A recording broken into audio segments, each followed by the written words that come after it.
Hi, price allot. கர்த்தர் நாமத்துக்கு மகிமை உண்டாவதாக.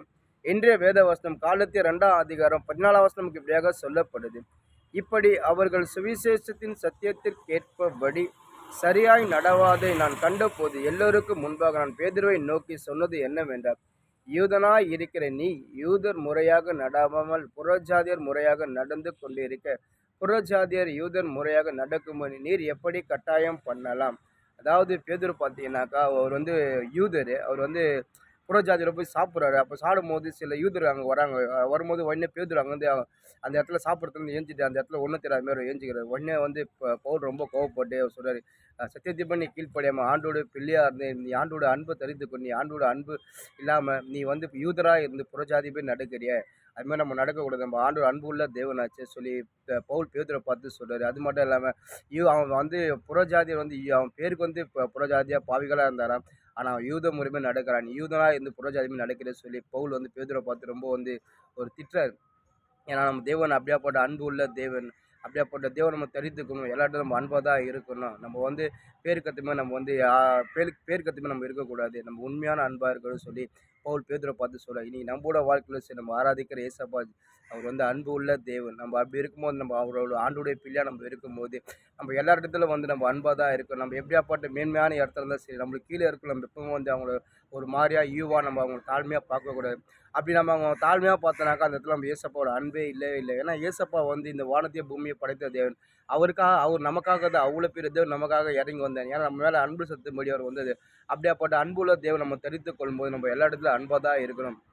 நம்ம என்னதான் மேன்மையான நம்ம என்னதான் மேன்மையான நம்ம இடத்துல இருந்தாலும் சரி, நம்ம எல்லாவற்றிலும் சரி நம்ம ஐஸ்வர்யத்தில் நம்ம மேன்மையாக இருந்தாலும் சரி, நம்மளுக்கு கீழே இருக்கிறவங்க ஐஸ்வர்யம் கம்மியாக இருந்தாலும் சரி, நம்ம அவங்கள வந்து ஒரு நாள் வந்து ஒரு தாழ்மையாக நடத்தக்கூடாது. அவங்க மேலே ஒரு வந்து அதாவது அவங்கள வந்து ஒரு கரிசனம் நம்ம வந்து அவங்கள வெறுத்து தள்ளக்கூடாது. அவங்கள நம்ம எப்பவுமே நம்ம அவங்க மேலே அன்பு காட்டணும். நம்ம அவங்கள அரவணைக்கணும். அது மாதிரி நம்ம எல்லாவற்றிலையும் சரி, நம்ம எல்லாவற்றிலும் நம்ம ஆவிக்குரிய நம்ம வந்து இருந்தால் கூட சரி, நல்லா நம்ம ஆவிக்குரிய வரங்கள் பெற்று நம்ம வந்து ஒரு ஒரு உயர்ந்த சொல்லது தான் சரி, நம்மளுக்கு கீழே நம்ம ஒரு ஒரு விசுவாசி இந்த அவன் வந்து ஆவிக்குரிய இல்லைனா கூட சரி, அவனுக்கு சொல்லிக் கொடுக்கணும். இப்படி ஜெபம் பண்ணு, இப்படி பைபிள் வாசி, நீ ஆவிக்குள்ள வான்னு சொல்லி நம்ம கற்றுக் கொடுக்கணும். அதுதான் தேவ அன்பு. ஏன்னா ஏசப்பா அன்புள்ள தேவத்தில் ஏசப்பா சொல்கிற மத்திய சொல்கிறாரு, அதாவது திக்கற்ற பிள்ளைகளுக்கும் ஏழைகளுக்கு நீங்கள் கொடுக்கும்போது வியாதி பண்ணி விசாரிக்கும் போது எனக்கே கொடுத்துன்னு சொல்கிறாரு. ஏன்னா ஏசப்பா வந்து எல்லாரையும் நேசிக்கிற தேவன். அதாவது ஒருவரே வெறுமையாக தள்ளுற தேவனே கிடையாது. ஒரு இடத்துல ஏசப்பா வந்து அவர் வந்து சாப்பிட்ற ஆயக்காடோ பாய் கூட சாப்பிட்றாரு.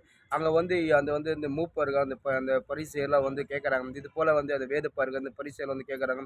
இவர்னா ஒரு ஆயக்காடோ பாய் கூட சாப்பிட்றாரு, போஜனம் பண்ணுறாரு சொல்லி கேட்கும்போது ஏசப்பா என்ன சொல்றாரு, அந்த யூதரை பார்த்து சொல்கிறார். அதாவது வந்து நான் வந்து பாவி நீதிமான ரட்சிக்க வரல, பாவிகளை மனம் திரும்ப வந்தேன். அதாவது ஒருத்தருக்கு சுகம் உள்ளவனுக்கு அவனுக்கு வைத்தியம் தேவையில்லை, வியாதி படுந்த வைத்தியம் தேவையில்லை, பாவிகள் ரட்சிக்க வந்து சொல்லி ஏசப்பா அவங்களுக்கு பதிலக்கூடாது. ஏன்னா அவர் எல்லாரையும் நேசிக்கிற தேவனாக இருக்கார். பாவிகள் நேசிக்கிறாரு, ஆயக்கார் நேசிக்கிறாரு. எப்படியாப்பட்ட ஆள் தேவன் அப்படியாப்பட்ட தேவன் அன்புள்ள தேவன் நம்ம தரித்து கொள்ளணும். நம்ம எல்லா இடத்துல அன்பாக இருக்கணும். நம்ம ஒருபோதும் சரி நம்ம மேன்மையாக இருக்கணும் சரி நம்ம கீழே இருக்கணும். நம்ம ஒரு நாள் நம்ம அவங்களுக்கு தாழ்மையை நடத்தவே கூடாது. பேதுரு அப்படிதான் பவுல் அதான் ரொம்ப கடிந்து கொண்டார். ஏன்னா பவுல் பார்த்தீங்கன்னா பயங்கர மேன்மையான ஆள். அவர் பயங்கரமான ஒரு மேன்மையான அப்படியாப்பட்ட ஆள். கர்த்தர் அன்பு இழுக்கப்பட்டு எல்லாமே வந்து அவர் மாறி அவர் சொல்கிறார் எல்லாருக்கும் நான் எல்லாருமே ஆகணும்னு சொல்கிறாரு. இன்றைக்கி நம்மளோட வாழ்க்கை சரி நம்ம ஆண்டோட பிள்ளையாக இருக்கும் நம்ம எல்லாருக்கும் எல்லாரும் போல் நம்ம இருக்கணும். எல்லாருக்கும் நம்ம அன்பு செலுத்தணும். அதுதான் நம்ம பாரக தேவன் அன்புள்ள தேவன். அதுபோல் நம்மளும் அன்பாக இருக்கலாமே.